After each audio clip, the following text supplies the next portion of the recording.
Ils étaient unis par la même passion de la culture. Si Julie Gaillet vit aujourd'hui une belle histoire d'amour avec François Hollande, l'actrice a été mariée à un autre homme par le passé. En 2000, elle s'est unie à Santiago Amigorena, avec lequel elle a par la suite fondé une famille, en donnant naissance à 2 garçons, prénommés Tadeo et Ezequiel. Depuis leur divorce en 2006, celui qui exerce en concomitance les métiers de réalisateur, scénariste, producteur et écrivain s'est fait plutôt discret. Mais voilà que l'intéressé a récemment refait parler de lui.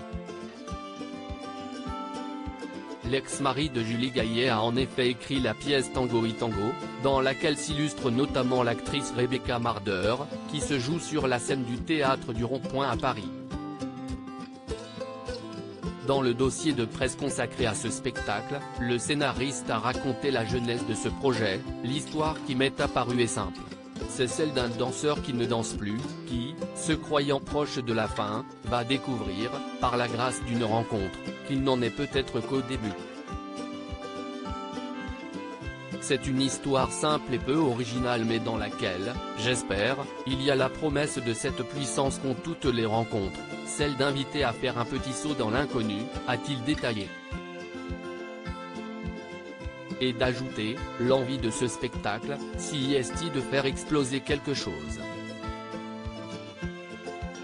Les danseurs seront également acteurs, la musique est très présente et les comédiens seront choisis pour leur capacité à danser. Il y a vraiment une envie de faire de la comédie musicale, je pense oui, a confié Santiago Amigorena. Supérieur à Julie Gaillet, qui sont les hommes de sa vie, Santiago Amigorena revient à ses premières amours entouré de Martial Di Fonzobo à la mise en scène et de Philippe Cohen-Solal à la musique. Santiago Amigorena a ainsi renoué avec ses premières amours, à savoir l'écriture. Pour rappel, ce dernier a débuté sa carrière dans les années 1990, comme scénariste, pour Les gens normaux n'ont rien d'exceptionnel de Laurence Ferreira Barbosa.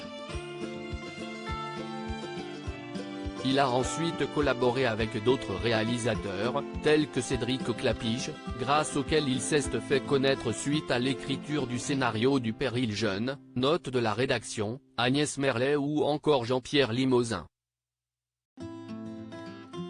Au total, l'ex de Julie Gaillet a signé une trentaine de scénarios, que ce soit pour la télévision ou bien le cinéma. Crédit photo, Best Image.